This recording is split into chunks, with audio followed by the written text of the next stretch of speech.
Hey everybody, welcome to Afterlife Topics. This is Cyrus. Hope you're having a great day wherever in the world you happen to be. And on today's video, what we are doing is going over once again this war against psychic phenomena, this war against non-materialism, how it plays out. We're going to look at this video that one of my patrons sent me and make some comparisons to recent events with, for example, the UFO genre and how the public trust in officials stating that reality is the way it is reaching a rock bottom level, which I think provides some opportunities for subjects like non-materialism to gain more ground. So we are looking at a video by a channel called Think Before You Sleep, which seems like a kind of Reader's Digest style channel, a potpourri of different subjects. But let's look at the casual dismissal of an entire genre based on a few worst examples. So this is the cherry-picking behavior that has always existed, and the root of cherry-picking, and I don't know what the logical fallacy is, maybe you guys can help me out. Those of you who majored in philosophy, you can post in the comments what is it that technically people are using here. But I'm saying cherry picking because what it is that there's always going to be bad apples. There's always going to be bad players in, for example, psychic mediumship, psychic phenomena, and people relying on the prestige of the unknown to sell products. And I don't think it's any surprise that Gwyneth Paltrow is in that list with a very reviled company called Goop. Because first of all, the name of the company makes me feel physically nauseated. And then they're mixing in a hefty portion of New Agery, which, again, the New Age kind of culture, I've had a lot of issues with that. There's more and more people really who are coming at these subjects critically, who are speaking out against it. But the problem is with the erasure, with the attacks upon the New Age community by, I don't know, the internet or normies. What they do, the process of that is destroy all possibilities of anything of non-materialist nature, which inevitably leads to philosophical, existential conclusions about life, which have dramatic effects, I think, on our happiness and our spiritual growth, our way of seeing the world around us. Because if we jump from Goop is a ridiculous company ran by a ridiculous woman, and there's fake mediums, and there's ridiculous people out there exploiting the so-called paranormal or spiritual subjects for their own gain, to saying all of it's not real, to none of it ever is real, everybody who engages in, for example, mediumship is fake, on to anybody who believes in a psychic phenomenon is deluding themselves, to only materialism is true. Then we begin again making those leaps into a philosophical system, which I don't think does anybody any good, because number one, it's not accurate, but number two, it's a philosophical dead end. The grand conclusion being that, oh, life is meaningless, and we are a product of Newtonian physics, and consciousness isn't real. It's all this. It's this weird daisy chain that happens, and so people go down that path. And again, the end result, it doesn't help anyone. It leads to depression, and it also leads to a real kind of non-progress. Anyway, let's take a look at this video. But before you do, now more than ever, it's very important to subscribe to this channel if you like this podcast and the things that I talk about in videos I put up multiple times a week for you guys. Best way to say thank you is just subscribing, because subscribing helps the channel grow just a little bit, and the YouTube algorithm doesn't like this channel, so it's swimming upstream. So any help is appreciated. Of course, if you want to become a patron, I will work with you one-on-one and bring you into our private meetings. We also have the guest interviews. We have a couple of very interesting guest interviews coming up this month as well as next month. So cool stuff around the corner. So at the $30 level, if you want to get involved, then take some time to consider that, or get in touch with me and we can chat about it. All right, so to continue.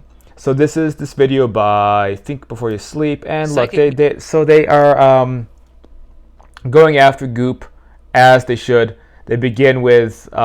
It baffles me to see that there are people out there who still believe that psychic mediums are actually talking to the dead.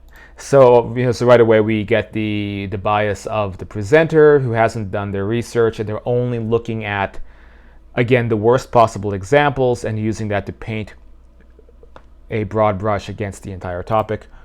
I figured after the South Park episode where they expose how all this stuff works, that people would be done with it. Well, they didn't expose anything in the South Park episode. The South Park episode was parody. It was specifically against John Edwards. And I actually like that South Park episode because there's no one who reviles fake mediums more than myself, because it perpetuates this whole thing. I'm not saying John Edwards is fake, but I know of mediums who are of the same modus operandi as Edwards, looking for TV deals, trying to make incredible amounts of money. And not only are they inaccurate in their readings, but they are spreading like misinformation about the other side. And so, of course, we have talked about this ad nauseum on this channel, that when you get fake mediums, you can often tell because, number one, they are like sociopathic level marketers. They do high level pressure, kind of like boiler room tactics to get people to buy their readings. Then what they provide is either hot reading or cold reading, but it's not accurate. It leaves the customer feeling like they just lost $800 on nothing. And then when they are asked questions about the other side, it's all this regurgitated new age drivel, like we all become orbs of light and we don't have sensation, but we become pure love, and or we merge with God, something that makes fundamentalist Christians happy to hear, or they're appealing to this belief system or that belief system, or they're just making shit up. So, really, so I really can't stand fake mediums. And so the South Park episode, they had John Edwards being abducted by aliens, and there's a contest of the worst person in the universe, and so it's him going against all the other most evil, horrible people in the entire universe. And I actually, despite myself, thought it was a funny episode, but not exposing anything. It was a satire. So let's keep listening. Anyway, this clip is from a Netflix show called The Goop Lab with Gwyneth Paltrow. Some of you might recognize Goop as Gwyneth Paltrow's scam company that falsely claimed that their overpriced magic stickers had space technology inside of them that helps you heal faster. It's obviously Goop is just, it's just a terrible company, but see how this example is being taken to promote an agenda. The less specific the liar has to be, the better. In the holistic market, they give you the most generic symptoms that literally everyone has, like, are you ever tired? Do you get brain fog? Have you ever been angry before? Well, that's because of toxins. And I agree with all this, obviously. That is exactly what holistic con artists do, and everybody has to stay vigilant. So, you see, again, someone can be right. A channel that can be spot on accurate, but this is why they say a half-truth is more damaging than a complete lie, because you get sucked in by those half-truths until suddenly you're a full believer, especially if those half-truths make a very good damning point. So, again, the half-truths here, Goop is a ridiculous company. There's a lot of fake mediums. There's a lot of fake holistic products that are snake oil. Expensive cleanse removes those toxins, which revitalizes your energy and makes you a happier person. Okay, but what the hell is a toxin? They can never tell you, and they have been pulling this crap since at least the 70s. Psychic mediums do basically the same thing. They throw out a bunch of general themes that apply to pretty much everyone, and then they let the victim of their scam fill in the blanks. This apparently is so easy to do that a person with what I assume was one day of training can trick people into believing that she has spiritual powers. Here is a clip that shows the results of professional psychic medium Laura Lynn Jackson teaching the Goop staff how to speak to the energy of an object and make guesses about its importance. And so notice that there is an automatic assumption, though, that the medium is fake, because remember, all mediums are fakes. It's kind of a conspiracy level thinking, because there are a lot of mediums in this world, and there's a lot of people who get thrown into mediumship almost without knowing how it happened, and then many who don't actually profit from it. We had NHS Dr. Ian Rubinstein on this channel before, and that's a great example of someone who just, who's a doctor but just so happens to be a medium, because they get, thrown into that spectrum. They end up having that, whatever you want to call it, kind of superpower, if you want to call it that. So is Laura Lynn Jackson a scam artist? Well, first of all, it's an incredible just assumption, or that someone is working on a level of dishonesty, because we don't know. I mean, she could be the example of everything I just said before, or she might not be. And also, if someone truly believes in the work that they're doing from an ethical, logical, philosophical standpoint, can you call them fake? And this is a debate I've had with a lot of people who like to throw around the fake. This person's fake, this person's a scammer. They like to use that as this very cynical debate tactic against various people. Famously, I was debating about this with some people who were saying that Ancient Aliens guy David Wilcock is a fraud. And I'm just like, dude, David Wilcock, he publishes books that have like 300, 400 references in the back. You don't make a book that you spend a year and a half writing that's the size of like 3 PhD theses and not believe in the work that you're doing. So it's this bad faith actor assumption that, number one, it's not accurate, but also it's just very damaging. And if you're going to attack somebody, then figure out if they honestly believe in what they're doing, and then change your argument to adapt. Like, if you want to call them self-deluded, okay, maybe that's more fair than to call somebody a fraud. So my point is, I don't know if this person is a fraud or not. She might be, maybe she's not. I mean, she's working with Goop, and again, to be fair, might be getting some Facebook beeps. I apologize. It's not your Facebook going off, it's my Facebook going off. I have to do this online, and God knows I always have some window open with Facebook bugging me. But if she's working with Goop, okay, that's a warning sign. But also, living in California, wherever, it's damn expensive. And if Gwyneth Paltrow is saying, here's an $8,000 check to hang out with our company and teach us things, does it mean you're a scam artist if you agree to do that? Like, probably I would agree to do it. If Gwyneth Paltrow wanted to send me a big check to go hang out there and teach people about, I don't know, like life after death, and I would do it.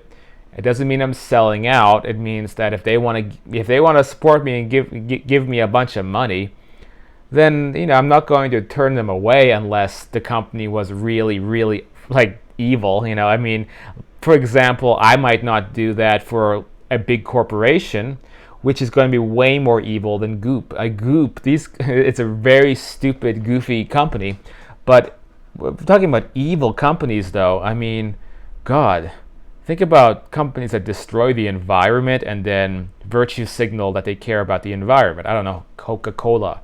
Or think about companies that create weapons of death and destruction. Or missile companies, self-defense defense contractors who work with governments and don't care what the purpose is behind whatever it might be. For example, I don't know, contracting companies that exploit war zones.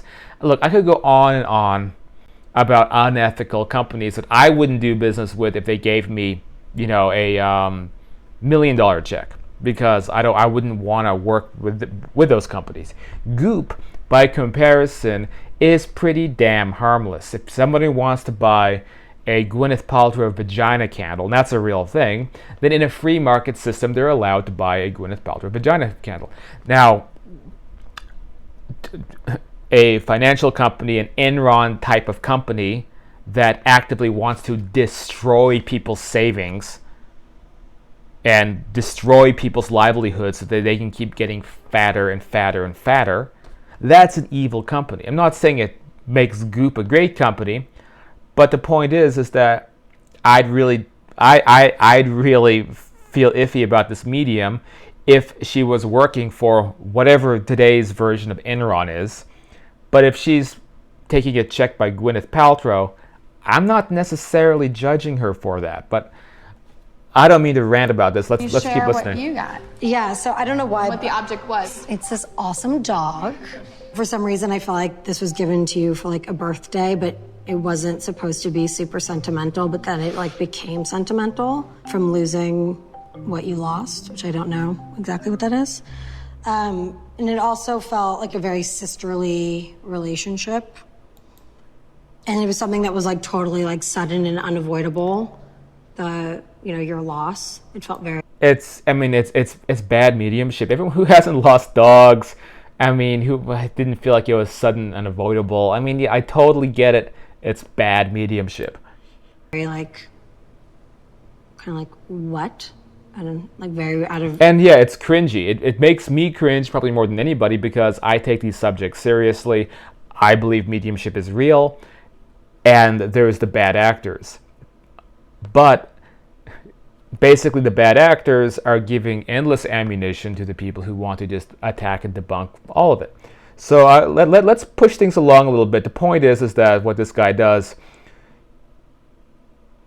is uses these people as an example, shows that they're all fakes, they're all frauds, they're all scammers, and then falls into I don't know what logical fallacy citing James Randi is, but really it's kind of at this point one of the dumbest intellectual approaches to this that you can imagine, because citing James Randi and saying, well, did you know that there was this guy James Randi and he had $1 million challenge and big surprise, no one ever got it.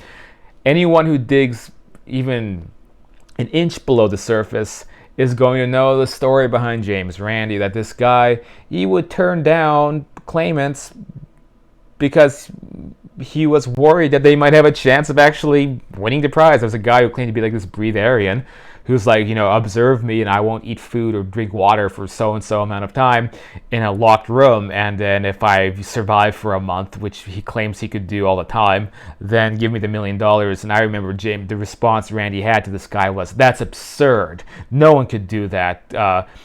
You take me for a fool, and then dismissed him. So this was how Randi operated when there were legitimate claimants applying for the $1 million prize. He ran away. There was another guy who was there's this old book called Alternative Science by Richard Milton, and it talked about somebody who had a pretty strong case that astrology had a real effect, and he was able to manipulate an astrological principle to guess things beyond the realm of chance. Very good track record. I can't cite who this guy was off the top of my head. I'm going through my memory banks. The point is, it was like the late 1990s. Again, he applied. James Randi insulted him and walked away. And there's a long history of this happening, as well as James Randi saying things like, I'll always have a way out. So Randi was notorious as a manipulator. He used this as an intellectual weapon to promote, again, this materialism-based agenda. So without going too much into James Randi, the point is about this video by Think Before You Sleep is that it's not that difficult to get the internet on your side, and it feels good, doesn't it? But it's not just the mediums working with Goop that are being deceptive. It's also this guy himself, because he's presenting one side to an argument, and I guess from a psychological perspective, I understand how this happens, because it can really piss you off if you're an outsider and you're not educated on the deeper levels of these subjects, because you see this Goop stuff, or you see actual psychics who have manipulated people, and like me, you feel really angry because they're exploiting people's grief to make a fortune, and it's a huge problem. But the initial reaction tends to be just cynicism, and I hate all of them, and they're all con artists. So a couple more points. I want to bring up this article just as, I'm just looking for a good quick rebuttal to something like this. And this was an article on PC Mag, Are ESP and Psychokinesis Really Possible? And this was an interview with Dean Radin. So if you haven't read Radin's books, you haven't read Real Magic, there was just a lot of interesting info on this article. Just a brief interview that could get somebody in a more educated position. So they talk about artificial intelligence and machines to emulate brains. And let's skip down to this part of the interview. PC Mag asks, your main thesis running through all your books, but particularly Supernormal and your latest book, Real Magic, is that the material world as defined by today's science is not all there is. You suggest that consciousness lies underneath or before what we currently call physics, chemistry, and biology. So it's this idealism kind of based position, which I also hold. So this is an excellent response by Dean Radin, contrasting idealism with materialism. And then when you go and begin to go into the idealism paradigm, a lot of stuff becomes possible that would have to be almost politically rejected under materialism. We talk about, they ask, what are the first experiment you did? Radin responds, when I was at Bell Labs, it was the biggest research lab in the world at the time, and we worked on pretty big projects, so I had to wait for other people's results, which gave me 20% of my time to do what I wanted. And so that's how I was able to embark on experiments around psychic phenomena. In '82, I took a business trip to San Antonio and met with Dr. Helmut Schmidt, who gave me one of his random number generators. I still have it in my garage. The randomness was based on the timing between decays of radioactive particles. The device used in the experiment consisted of a circle of lights that flashed in sequence clockwise. Then every time a radioactive particle was detected in the direction the flashes would reverse and go counterclockwise. The instruction to the subject was to, with the mind and with intention, make the lights continue to flash in a clockwise direction as much as possible. I tried to replicate Dr. Schmidt's experiments, and I was astonished to find that it actually worked. It was the first time that I was able to see firsthand that was what I had been reading about in journals was not due to some kind of mistake, but it was really happening. PC Mag asks, what was the reaction when you saw the RNG respond to human intention? Radin says, holy smoke, there was something going on here. This was his shift, his moment, that this is a real thing. At SRI International, famous for creating the AI precursor to Siri, you're a scientist on a project conducting highly classified research on psychic phenomena for various U.S. government agencies. Is there anything you can say about that time, especially as some materials have now been declassified from this era? And he goes on to say, from the 70s to 90s, the US and the Soviet Union each maintained highly classified programs of psi research for a purely pragmatic reason: remote viewing, perception through space and time, providing useful information available from no other sources. In December 79, a 94-page classified report was issued by the US Army and declassified in 2003 by the FOIA that described one of the classified programs, codenamed Grill Flame. So he goes on to talk a little bit about this one remote viewing project, Grill Flame. You can look this up yourself. I don't want this episode to run for 2 hours, but I'll include a link in the description for this article. So the article goes on talking about his censure from skeptics and how Wikipedia smears him. But he also talks about, how the American Psychologist is the flagship journal of the American Psychological Association, the world's largest no-nonsense organization of academic psychologists. The May 2018 issue carried a major article on the evidence for parapsychological phenomena and concluded, based on 10 meta-analyses over 1,000 published experiments, that these phenomena are real. The article, along with others that are beginning to appear in mainstream peer-reviewed journals, are making important inroads into past prejudices that prevented this line of research from being taken seriously. And this is also an excellent resource to use. Again, the Experimental Evidence for Parapsychological Phenomena, a review by American Psychological Association. This is over at psychnet.apa.org. I think it's behind a paywall, but one of the top studies and one of the great resources to also use against the people who have their heads stuck in the sand about this subject. So let's go back to Goop and let's go back to this video. The final point I wanted to make, and this concerns what I hinted at the beginning, is that look at how much people in the last, I don't say 10 months, 12 months, have realized that officials don't know what they're talking about. Obviously, we've seen this during the great, the pandemic and the utter confusion and chaos that's ensued with this medicine doesn't work, and if you talk about it on Facebook, you'll get banned and censored, and then the medicine does work, we're taking it back, and there's no way it came from a lab, and then suddenly, well, wait, maybe it did come from a lab, we take it back, you can post about it on social media, and we won't close your account. This has angered, I think, probably everyone on the planet. Everyone has gotten a little bit more cynical about what officials say is real and what they say is not real. But maybe no more bigger example than the UFO phenomena. That's a paranormal subject. It's been a paranormal subject for 70 plus years.